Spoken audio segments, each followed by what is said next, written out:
piggies are eating.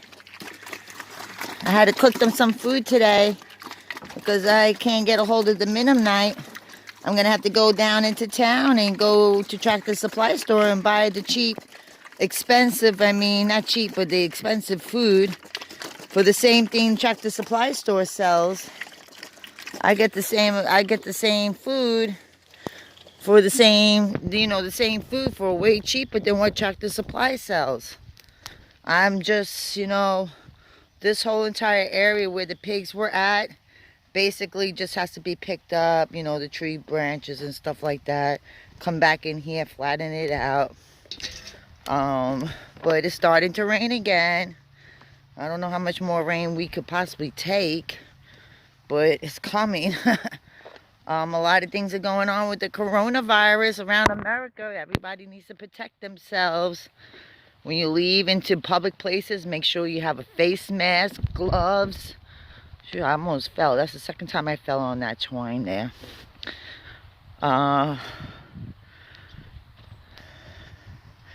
Yeah, face mask, and your gloves, and hand sanitizer, and protect yourselves, American people. It's a big, big epidemic right now. And this virus is going to wipe out a lot of people if people don't protect themselves. Lots of hand washing, lots of hand sanitizer, lots and lots of stuff. So, anyway, I picked up a lot of these fat lighters the other day out there on the property before it rained. And I've been leaving them in the sun so they could dry out. And I have a whole bunch of this all over my property. And this is going to be go for our new composting toilets, because we have to compost. Unfortunately, the tank has to be dug up, and I have to get the guy out here to cut the ground back open and dig it up and get the tank out of, expose the tank and see what's going on from underneath. You know what? I don't have time for that crap right now. Human composting is the way to go, and that's the way I'm gonna do it. I'm sorry, it's a new way of doing it. My teenager is not happy at all, but I have to do what I have to do. I'm trying to survive and live. Being in the city right now is not feasible at all. So I'm collecting more rainwater. Pigs got water back there. They just got fed. Believe me, my pigs are hungry. They eat about 50 pounds worth of food a day. Between the both of them. I don't know what I'm going to do with them. I feel bad. I don't want to give them to somebody and they turn around and kill them for food. I don't know what I'm going to do, because they're going to get extremely big on me and I'm not going to be able to self-support them. And I didn't think these pigs were going to grow as big as they did. I only had them for like maybe 5 months, 6 months now, and they got huge. But they have done an amazing job out here. They have cleared up this land like I'm just amazed. We pick up the sticks and put them on the burn pile, which is that. We have all those sticks there. They got to get up there. But they have really done an awesome job. I'm just like, wow. I'm just like so amazed about what these pigs literally have done for us.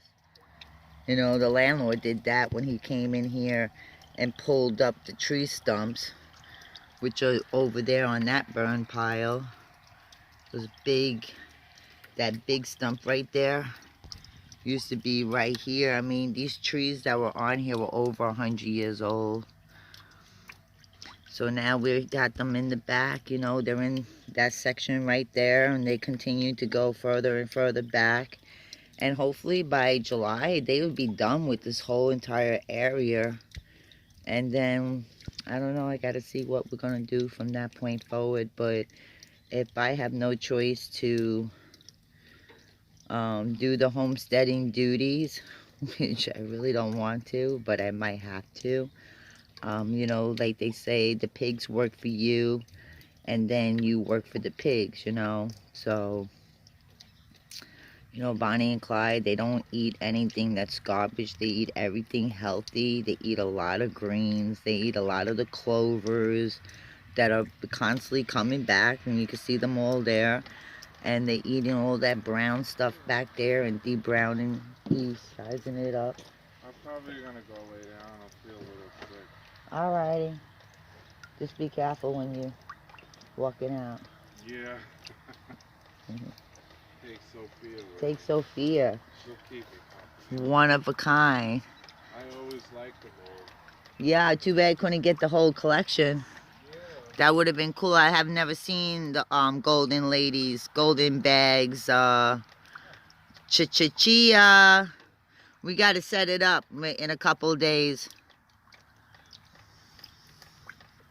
My brother, he's heading down to his shed. He finally got his cell phone that actually works for him. So I'm so proud of him to do that. He's accomplished a lot within a month of being here, from literally being off of Skid Row in California, the most dirtiest parts ever.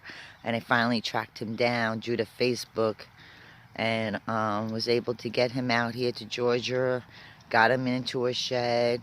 We're gonna it is kind of cold in the shed, but we insulated as much as we possibly can with cardboard boxes, and it's doing its job. But it really needs some like real Pink Panther installation on these walls, and then maybe he could put some sheetrock or something on it to help him with the cold. And it's gonna be hot because it's metal, but yeah, everything in time. And you can see we have a whole bunch of no-see-ums like just flying deep up in there. Look at that. I don't think you could pick it up. They come out. They're mosquitoes. Mosquitoes are here already. But yeah, I'm just really amazed how much the pigs really really helped us.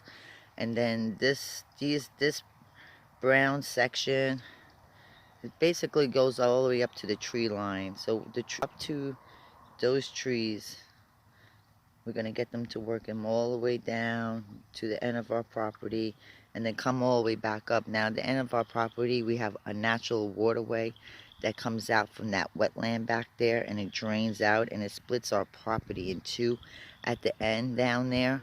So I'm going to have get like a little bamboo footbridge to create, so we could have access to both parts of the property. So those are future arrangements. Well, I hope everybody's having a great day.